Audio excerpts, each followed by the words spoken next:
મોઢું ફેરવતા એ જો જમાઈ હોય પછી એ બને ને તો ઓલો શાંતિથી આવ્યો હોય ને તો એ વાતમાં ખાતી વરે વાજવાનું થાય તો બાપ જ્યારે રસોઈ બનાવતા હોય ત્યારે આપણા પરમાત્મા ઈષ્ટદેવ ગુરુદેવનું જેવું આવડે એવું જે શબ્દ આવડે એવું પછી તને ત્યાં રાખજો.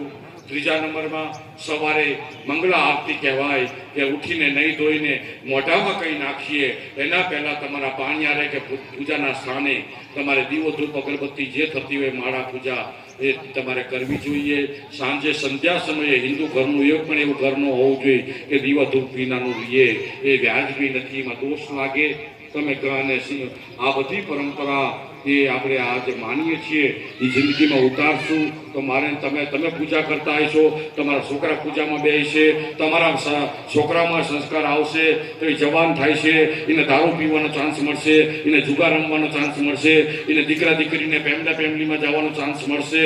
એ તમારાથી ડરે કે ન ડરે તો ઘરમાં જો પૂજા રહેતી હશે તો એ ધર્મથી ચોક્કસ ડરશે, એ દેવથી ચોક્કસ ડરશે અને એનો ડર લાગે તો ગેરમાર્ગે જતો મારો યુવાધન અટકી જશે.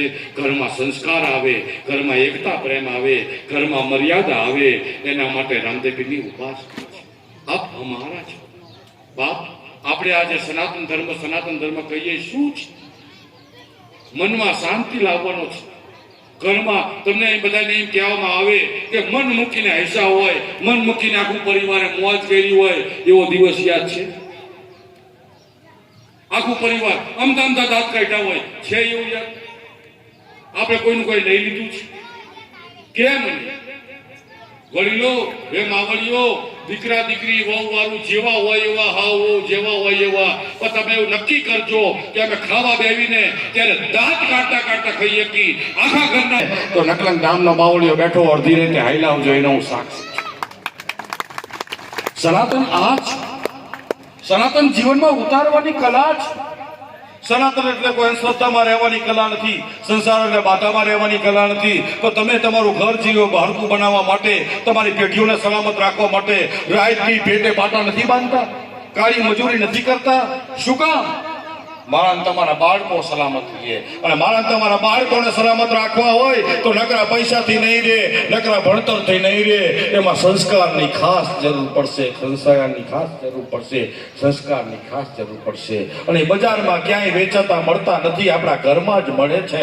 એમ આવડ્યું એ મારે તમારે પૂરું કરવાનું છે કે મારા ઘરનું હસતું વાતાવરણ રાખવું, મારા ઘરમાં આનંદવાળું વાતાવરણ રાખવું. પુરુષોને પણ મારે એ કહેવાનું કે તમારી અમુક દાદાગીરી હોય થોડી બંધ કરી નાખજો.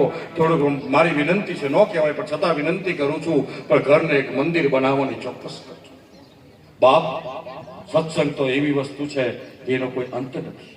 પણ સનાતન ધર્મ એમ કહે છે કે તમે જીવો તો ભલે 60 રોટલો મારો સમાજ ખાતો હોય, પણ હસતા ખાતો હોય. એવા બત્રી ભાતના ભોજન અમને નથી જોતા કે કડવા મોઢા કરે. એના કરતા બાજરીનો રોટલો ને કઢીને 60 ને રોટલા મરચા ખાતા હોય ને એનો મીઠો ઓડકાર આવે ને, એ મીઠા ઓડકારમાં મારે તમારે માનવું છે. એની આ સંસ્કૃતિ છે. એવી સંસ્કૃતિ વેળાએ જ્યારે સત્સંગ તો ખૂબ હોય, પણ મને સાચું કહું તમારા ગામમાં મને ઘણા ટાઈમથી આવતું મેચિંગ નહોતું આવતું, અને આજે આવવાનું મેચિંગ આવ્યું તો ધાયરા કરતાં મને થોડીક મજા પણ આવે છે. થોડુંક ઉતાવળ નથી ને, થોડું સાંભળવું હોય ને થાય કે ગોરબા કઈ બીજો કાર્યક્રમ નથી ને? હાલ તો થોડી વાર કરાવી દે. તો મારો મિનિંગ એ કહેવાનો હતો કે સનાતન ધર્મની અંદર કોઈના કોઈ કૃપા જરૂરી છે. મને એક વાર્તા યાદ આવે, સાંભળવી છે? એક ઘટના યાદ આવે. એક ગામની અંદર એક પતિ પત્ની હતા, અને એ બહેનો પાછળ થોડો શાંતિ રાખો. એક ગામમાં એક પતિ પત્ની હતા, ધર્મપ્રેમી પતિ પત્ની સાધુ સંતોની ખૂબ સેવા કરે. સાધુ સંતો હવે પણ ખૂબ, પણ એમને એક પ્રોબ્લેમ હતો, સંતાન નહોતા. રહીજી સંતાન નહોતા તો આ તો પરમાત્મામાં લીન હતા પતિ પત્ની, પરમાત્માની સેવા કરવામાં, સંતોની સેવા કરવામાં મસ્ત હતા.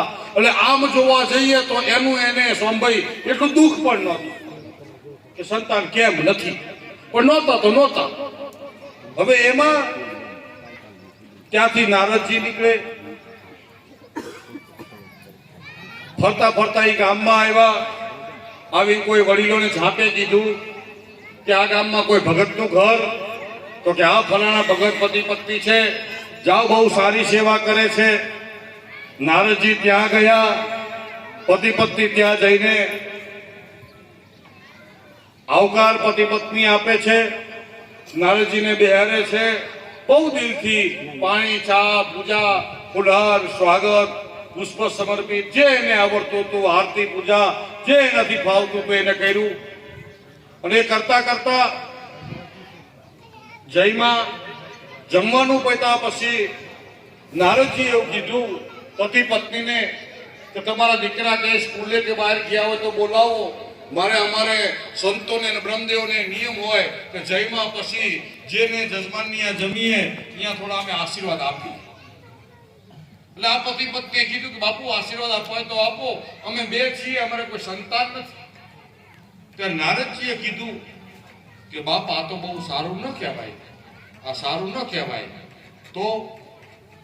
તો કે હું ભગવાન આગળ જવાનો છું. નારદજી કે ભગવાનને જઈને પૂછીશ કે આમને સંતાન ક્યારે થશે? ઓલા કે તમારી મરજી. નારદજી ત્યાંથી જતા થયા, ભગવાન આગળ ગયા. ભગવાનને જઈને કીધું ફલાણા ગામમાં પતિ પત્ની સંતોની બહુ સેવા કરે છે, સાત્વિક છે, ધર્મપ્રેમી છે, પણ એમને સંતાન નથી. તો પ્રભુ એમને ત્યાં સંતાન ક્યારે થશે? ત્યારે ભગવાને એમ કીધું કે આમને 7 જન્મમાં એકેય છોકરા નહીં થાય. નારદજી નિરાશ થઈ ગયા. સારું આવો પ્રેમી ભગત ની આવું. અને નારદજી ત્યાંથી પાછા વળ્યા અને ભગત ની આવીને કીધું કે પ્રભુ માફ કરજો, પણ ભગવાને એમ કીધું કે 7 જન્મમાં એકેય છોકરા નહીં થાય.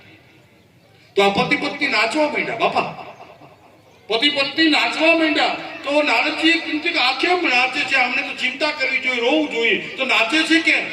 તો એમને ઉભા રાખીને પૂછ્યું કે કા નાચો? તો કે હું નાચું છું એટલા માટે કે મારા ઠાકરને સંતાન ન આપે તો કાંઈ નહીં, એને ખબર છે કે મારી ભક્તિ કરે છે, એમાં હું રાજી છું એટલે હું નાચું છું, નહીંતર હું ન નાચું. હવે એ પ્રોગ્રામ ત્યાં પૂરો થયો, નારદજી જતા રહ્યા. અને એમ કરતા કરતા કરતા કરતા કરતા આ ઘરે બધા સાધુ સંતો આવે. એમાં ગિરનારથી કોઈ મહાપુરુષ યા કોઈ અંશ અવતારી યા તો પરમાત્મા સ્વરૂપ કોઈ સંત એ ભગતને ત્યાં આવ્યા. હાલો ભગતે સ્વાગત કર્યું, જમવા રોક્યા, જમાડ્યા. અને એ બધું પત્યા પછી આ મહાપુરુષે એવા આશીર્વાદ આપ્યા કે તમારા બાળ બચ્ચા સુખી રહે. મહાત્માએ એવા આશીર્વાદ આપ્યા કે તમારા બાળ બચ્ચા સુખી રહે. અને એવા આશીર્વાદ આપ્યા ત્યારે આ ભગત પતિ પત્નીમાંથી પત્ની બોલ્યા. ભગત તો ન બોલે, ભગત જ હોય, પણ ભાઈ વાંધો ન આવે, તૈયાર હોય. ભગત ઘરમાં હોય ને એટલે બેન હોશિયાર છે, તમારે ભાઈ ભગત, ભાઈ હાટું વારે હોય. એટલે પછી ભાઈ બોલ્યા કે બાપુ આપ આપના આશીર્વાદ પાછા લઈ લો. તો કે કા? તો કે અમને એકેય સંતાન નથી, આપ આશીર્વાદ ન આપશો. તો કે તમે સંતાન નથી જોતા?